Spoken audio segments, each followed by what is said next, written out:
guys, it's Katie Rose here from the Wild Decoelis, and today I wanted to talk to you about how to make quick and easy homemade cashew milk. So first things first is you need to soak 1 cup of cashews in boiling water for about 15 minutes. My number one tip for making this milk is to invest in a high-powered blender like a Vitamix or a Blendtec.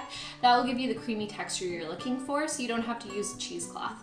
So I'm going to start with my 1 cup of nuts that had been soaked for 15 minutes in the blender, and I'm going to add half of the water that we need. So total is 4 cups of water. I'm only going to add 2 to the blender right now. Now I like to use filtered water for this, and usually when you get them in store and at smoothie bars, they also use filtered water. So now that I have the water in there, I'm going to put the lid on and blend it for 3 minutes until it's really nice and creamy texture.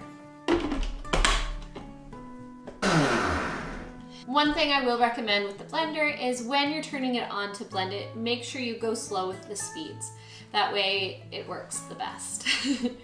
Okay, so let's get started with this. We're gonna add the rest of the 2 cups. Like I said, totaling 4 cups. You always do a ratio of 1 cup nuts to 4 cups water. So it's always good for you to keep in mind, especially if you like to make this in bulk. So I've added the water. I'm now going to add a pinch of cinnamon. You can measure it out. It's about 1/4 teaspoon. The next thing you're going to add is 2 teaspoons of vanilla. My trusty things here.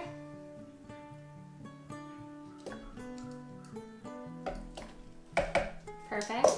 You're also going to do a pinch of Himalayan pink salt. Now you can use sea salt as well. We love our pink Himalayan. It does so many good things for your body, and we always buy it in bulk at HomeSense, so it's just easy and always on hand. So a pinch of that. And the last ingredient that you need is maple syrup. Now you can use another sweetener. We always prefer maple syrup, maybe because we live in Nova Scotia, I'm not sure. The recipe that I posted on the blog does say to use 2 tablespoons, but it's really up to you. If you don't want as sweet of a milk, you can use less, and if you like a sweeter milk, you can use more. What's great about this recipe is you can actually make it your own by adding cacao powder to it to make it a chocolate milk. Sweeten it a little bit more for that, obviously. So I've got my 2 tablespoons into there. You guys can hear my dog walking around the floor.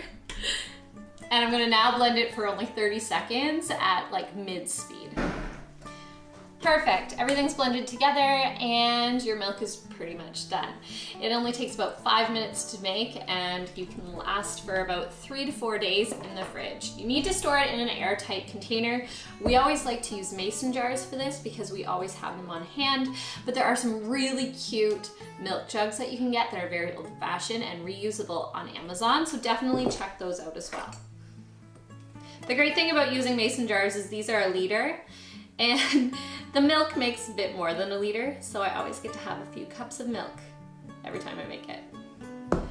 Another great hint with this is to put it in your coffee. It acts like a coffee cream. It tastes absolutely delicious, and like I said, you can make it your own. Add a little bit more vanilla or add a little bit more maple syrup, and bon appetit. If you like this video and you want to see more, make sure you hit that like button and make sure you subscribe to our channel, and we can't wait to see you here again.